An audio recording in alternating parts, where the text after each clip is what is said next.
রবিবার তালসারীর সমুদ্রে ডুবে মারা যান রাহুল অরুণোদয় বন্দ্যোপাধ্যায়। বুধবারও সমুদ্রে ডুবে মৃত্যু। এবার তাজপুরে মারা গেলেন ডাক্তার দম্পতি।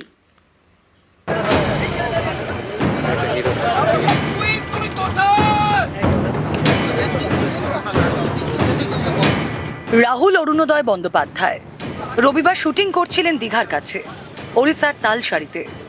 সেখানেই সমুদ্রে তলিয়ে মারা যান।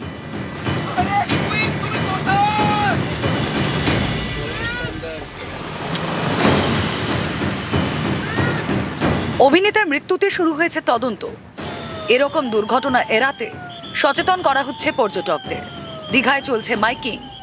কোমর জলের বেশি দূরে কেউ যাবেন না, কোমর জলের মধ্যেই স্নান করবেন, যে কোনো মুহূর্তে বিপদ ঘটে যেতে পারে।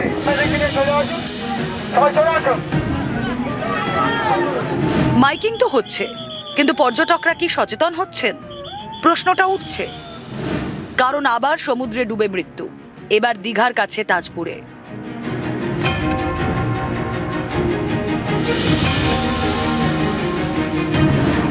সোদপুরের ডাক্তার দম্পতি কুন্তল চক্রবর্তী ও শৈলজা চক্রবর্তী তাজপুরে গিয়েছিলেন বেড়াতে।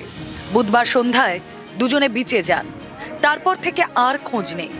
রাত ৮টা নাগাদ মেলে দুজনের দেহ। তাজপুরের স্থানীয়দের দাবি, বিকেল ৫টার পর পর্যটকদের বিচে নামায় নিষেধাজ্ঞা রয়েছে। সেখানে সন্ধ্যের সময় কিভাবে গেলেন ওই দম্পতি?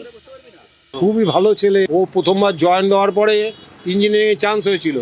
ও সেবার পড়লো না, আমি ডাক্তারিই পড়বো। ভালোই কাজ করছিল। আমি তার দোকানদার, আমার এখানে ওরা ভাড়া থাকে। আমাদের সঙ্গে খুব ভালো সম্পর্ক। যখন ডাক্তারি পড়ে তখন শুধু বলতাম ডাক্তারবাবু, ও খুব খুশি হতো।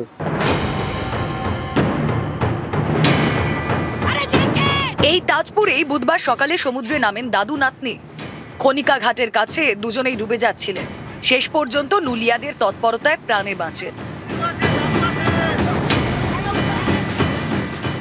পাথরে ঝাপটা মারিছে, জলে টেনে নিল।